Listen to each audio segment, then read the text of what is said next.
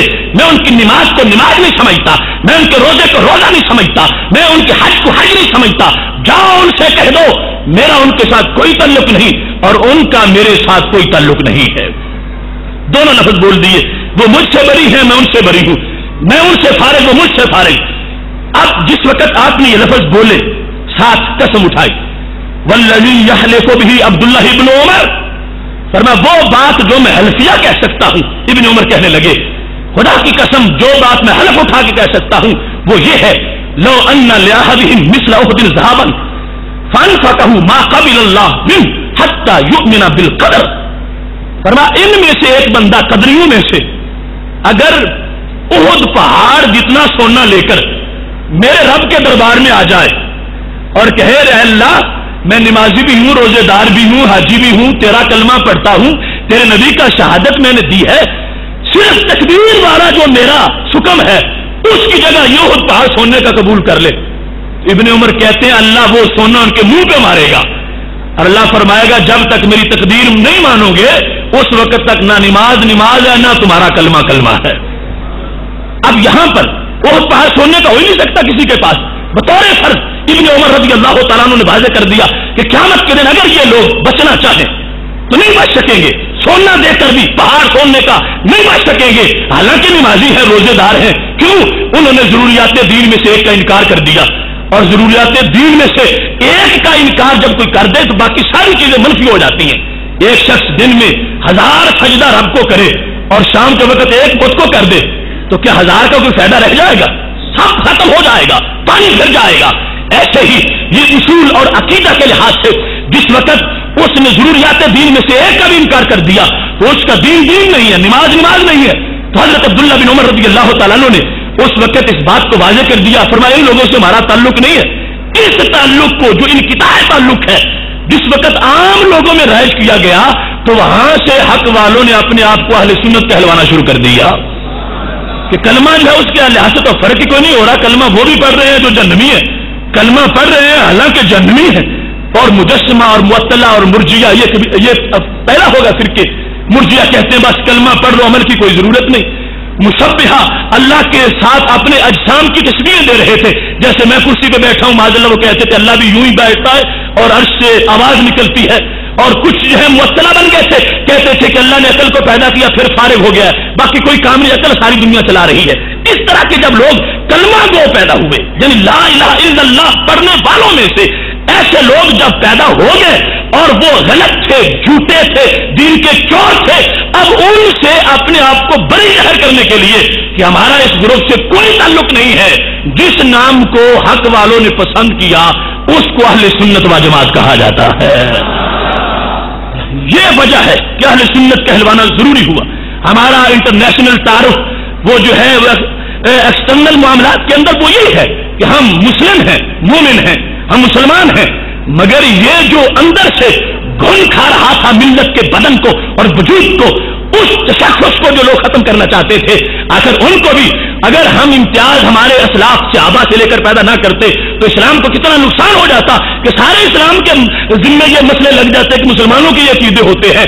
جس وقت اس لمحہ ہم نے امتیاز شروع کر دیا اور اپنے آپ کو اہل سنت و جماعت کہلوایا تو پتہ چل گیا کہ یہ عقائد اوروں کی ہے، مسلمان جن کو سماج اعظم کہا جاتا ہے اور اہل سنت و جماعت کہا جاتا ہے وہ اللہ کی تقدیر کو ماننے والے ہیں اور باقی ساری صفات بھی رب ذوالجلال کی اپنے دل جان سے تسلیم کرنے والے ہیں۔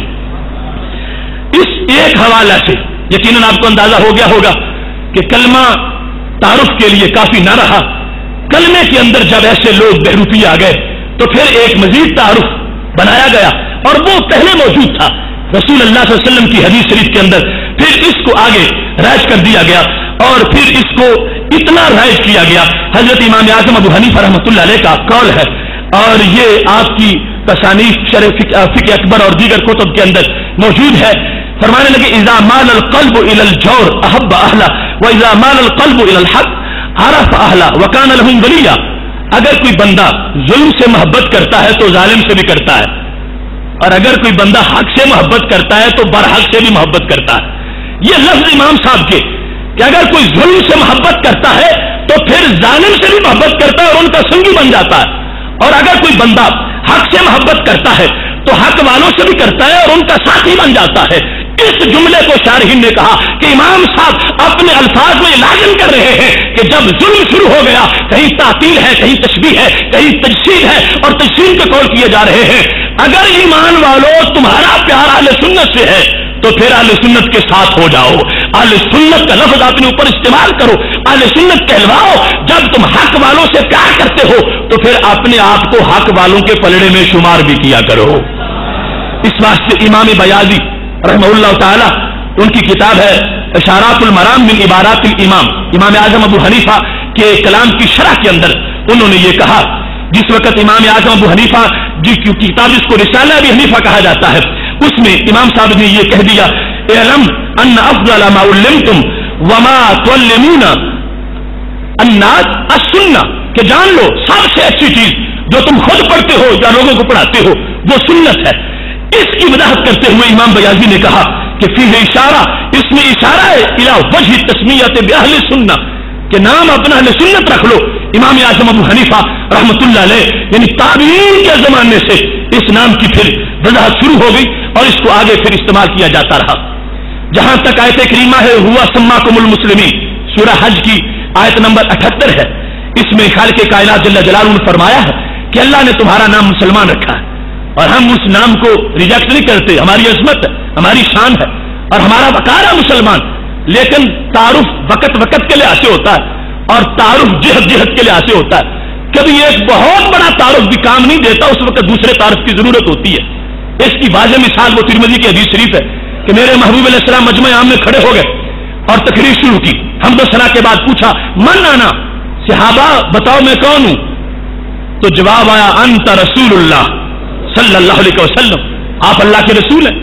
اب یہ تعارف واضح تھا نا، سرکار کو اللہ کا رسول کہنا یہ ہمیشہ کہا جاتا تھا اور کہا جاتا ہے، لیکن اس دن کچھ پس منظر اور تھا، اس جلسے کا موضوع کے سبب کچھ اور تھا، پیچھے تحریر کوئی اور تھی۔ جب صحابہ نے یہ کہا انت رسول اللہ صلی اللہ علیہ وسلم تو سرکار نے اس جواب پہ اکتفا نہیں کیا بلکہ اپنا جواب دیا۔ کیا فرمایا؟ انا محمد ابن عبداللہ ابن عبد المطلب، میں محمد ہوں، ابا جی عبداللہ ہیں، دادا جان عبد المطلب ہے۔ اب سرکار کو اللہ قرآن میں کہے محمد الرسول اللہ صلی اللہ علیہ وسلم، تو یہ تعارف پر کافی تھا، اکتفا کر جاتے کہ صحابہ تم نے مجھے وہ کہا جو مجھے رب کہتا ہے، لیکن فرمایا نہیں، آج مجھے ایک اور تعارف کی ضرورت ہے کہ پیچھے منافقین نے میرے گھرانے پہ تنقید کی ہے اور میں بتانا چاہتا ہوں کہ میں محمد رسول اللہ ہوں تو پھر بھی عظیم ہوں اور محمد بن عبداللہ ہوں تو پھر بھی عظیم ہوں۔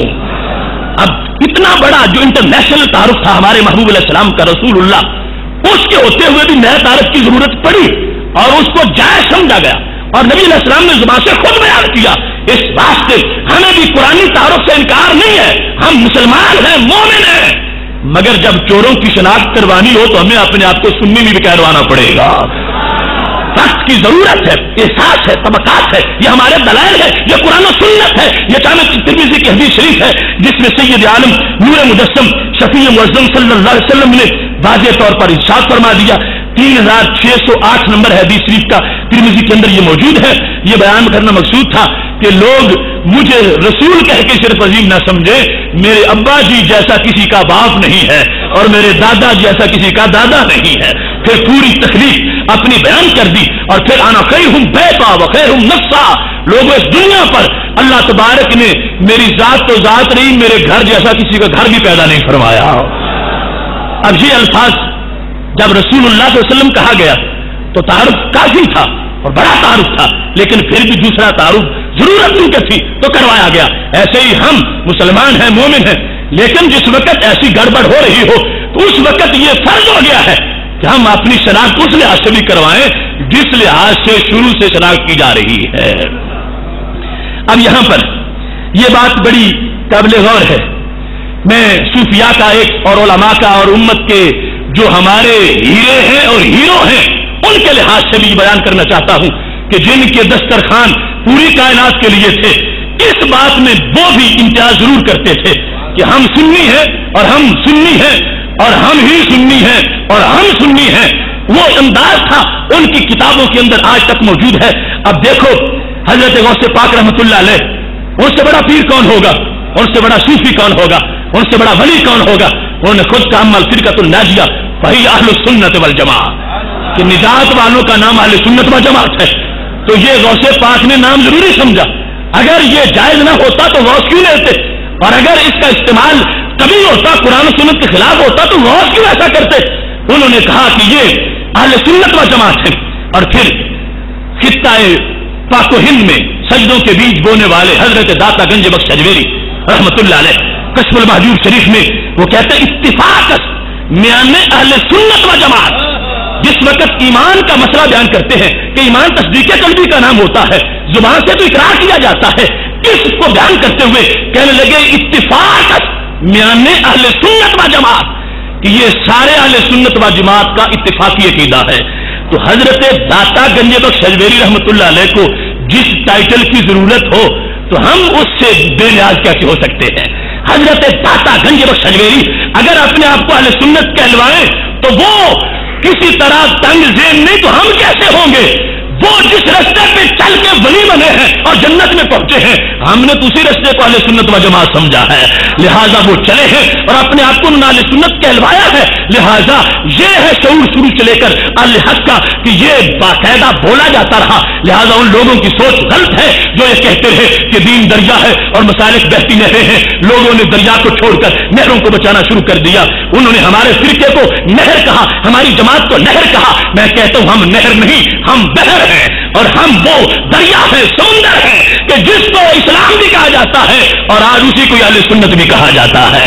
ہمارے بزرگ اگر یہ معاملہ ہوگا کہ دین دریا ہے اور مسالک بحری نہریں ہیں تو پھر مطلب یہ بنے گا کہ غوث پاک ساری عمر نہر پہ بیٹھے رہے، دریا کا پتہ ہی نہ چلا، اور داتا صاحب بھی نہر پہ بیٹھے رہے، دریا کا پتہ ہی نہ چلا. اہل سنت نہر کا نام نہیں ہے، اہل سنت تو بحر کا نام ہے، سمندر کا نام ہے. اس واسطے ولیوں نے بھی اپنا تعارف اس نام سے کروایا ہے. ایسے ہی تیسرے نمبر پر حضرت مجدد الفسانی رحمۃ اللہ علیہ کا قلم جو اٹھتا ہے وہ کمال کرتا ہے.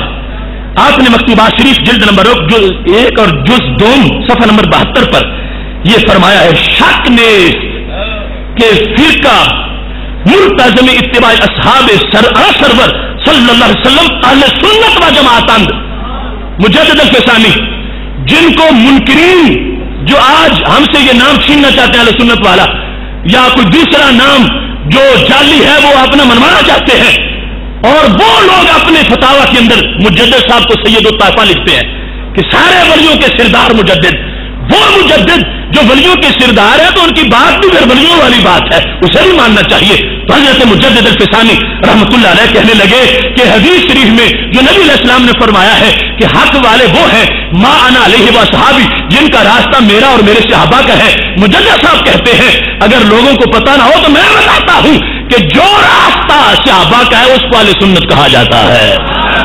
مکتوبات شریف کے اندر ان کے الفاظ ہیں، ملتزم اتباع اصحاب سرور صلی اللہ علیہ وسلم کہ سرکار کے صحابہ کی اتباع جو پکی کرتے ہیں وہ کون ہیں؟ کہتے ہیں اہل سنت و جماعت. فارسی ہے کہ وہ اہل سنت و جماعت ہے.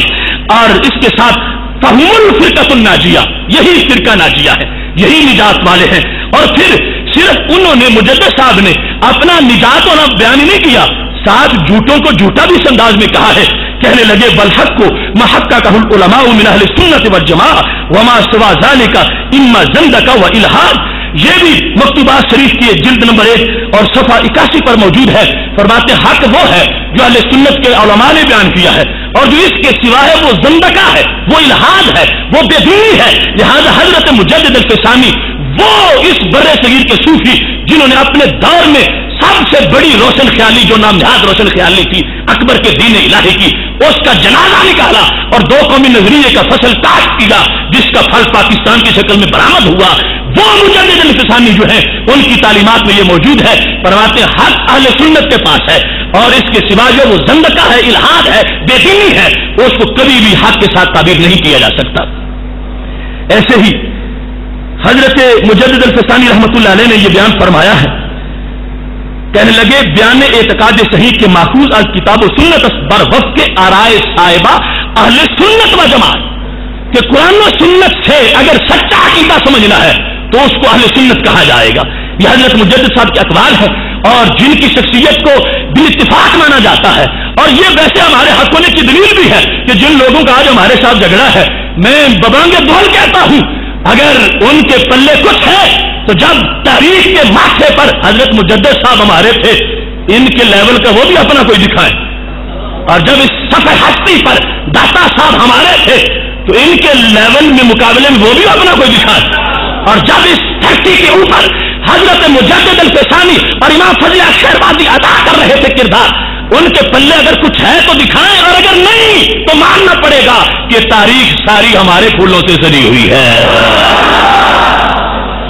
اب یہاں پر یہ بات بھی بڑی قابل غور ہے، کیونکہ ابھی صوفیاء کے لحاظ سے تذکرہ ہو رہا ہے کہ اہل سنت کہلوانا لازم سمجھتے ہیں، اور ہم ان کو صوفی نہیں سمجھتے۔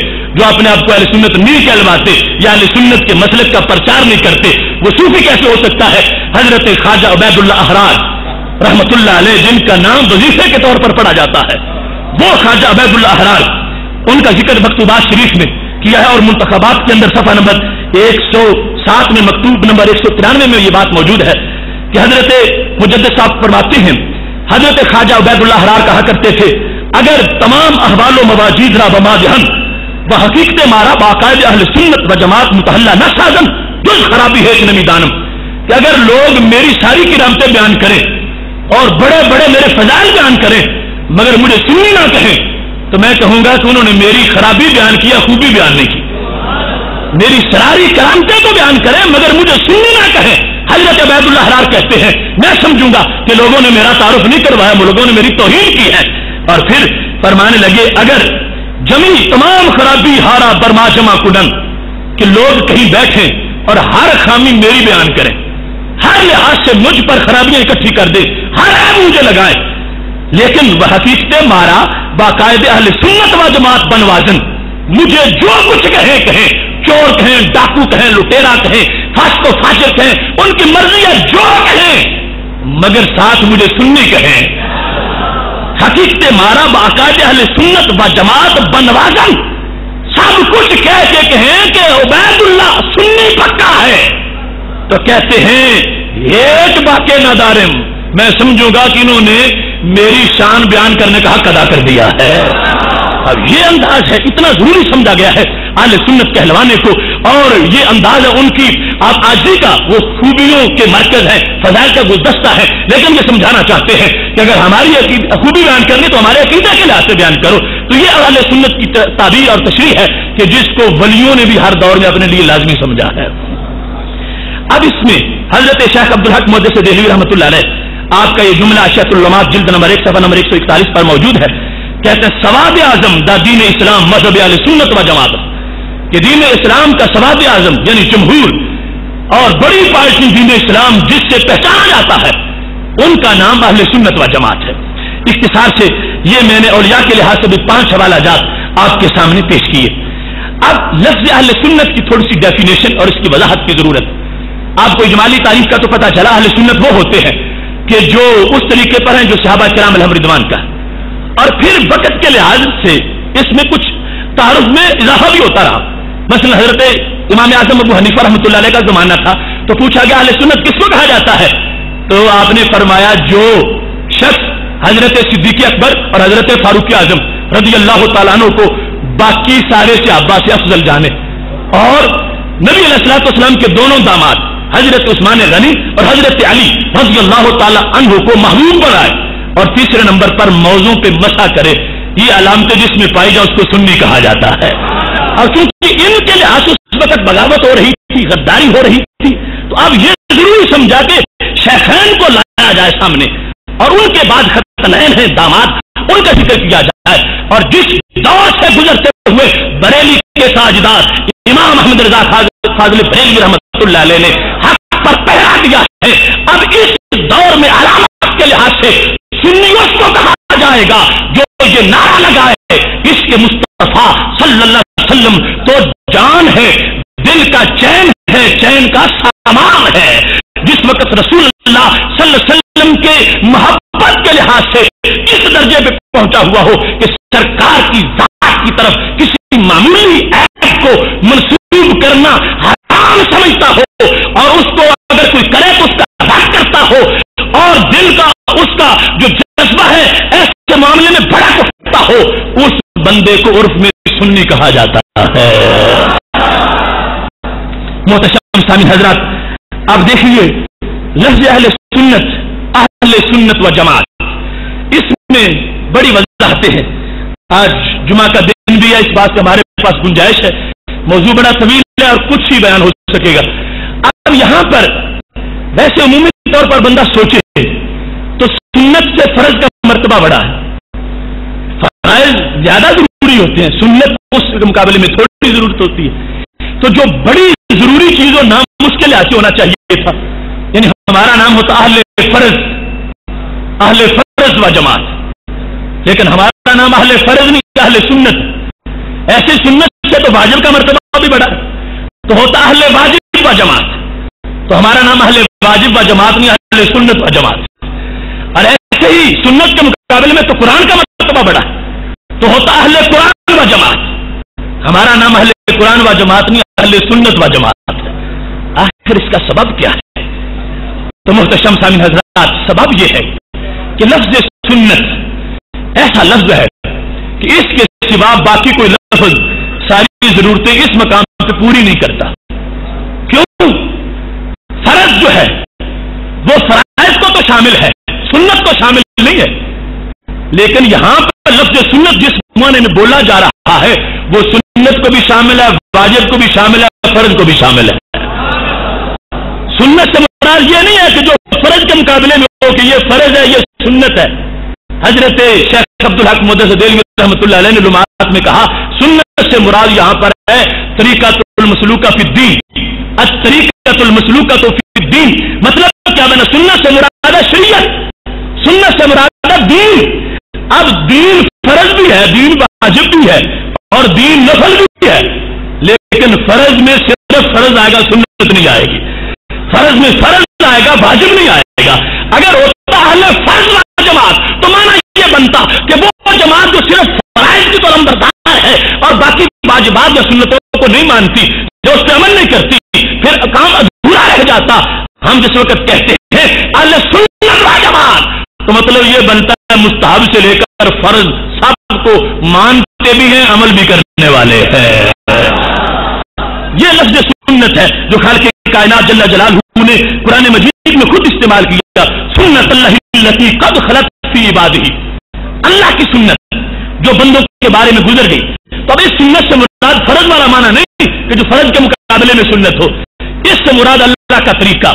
تو سنت الہی جس معنی میں استعمال ہوا ہے وہ فرائض کو بھی شامل، واجب کو شامل، سب کو شامل.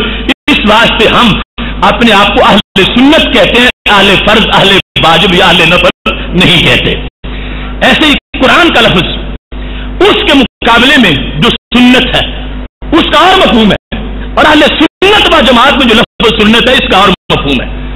اہل قرآن ہوتا تو پھر اس میں بالخصوص سنت کا تذکرہ نہ آتا، براہ راست بالواسطہ بنتا. لیکن جو سنت کا مطلب ہم لے رہے ہیں اور جو مشائخ نے لیا ہے تو مطلب کیا ہوگا؟ اس سنت میں سنت بھی ہے، قرآن بھی ہے. جب دین کا سارا راستہ سنت کہلاتا ہے تو وہ راستہ قرآن ہی ہے، لہذا قرآن بھی سنت، سنت بھی سنت، یہ سارے کا سارا سلسلہ ایک لفظ سنت جس نے کوزے میں دریا بند کیا، دریا میں سارے سمندر بھی بند کر دیے ہیں. اور یہ وہ لفظ ہے کہ جس نے فرض، واجب، نفل، قرآن سارے دین کو اپنی لپیٹ میں لے لیا ہے، اور اللہ نے یہ تاج ہمارے سروں کو عطا فرما دیا ہے. اب اس کے ساتھ یہ آ گیا کہ ہم اہل واجب نہیں، اہل فرض نہیں، اہل قرآن نہیں، ہم اہل سنت ہیں. ساتھ ہی ایک نیا لوگوں نے نام نکالا تھا، ان کا شوق ہے جہاں کوئی اچھا نام ہو، بڑی سیٹ ہو، ہم اپنے نام لگوا لیں. ہم کہتے ہیں ہم اہل سنت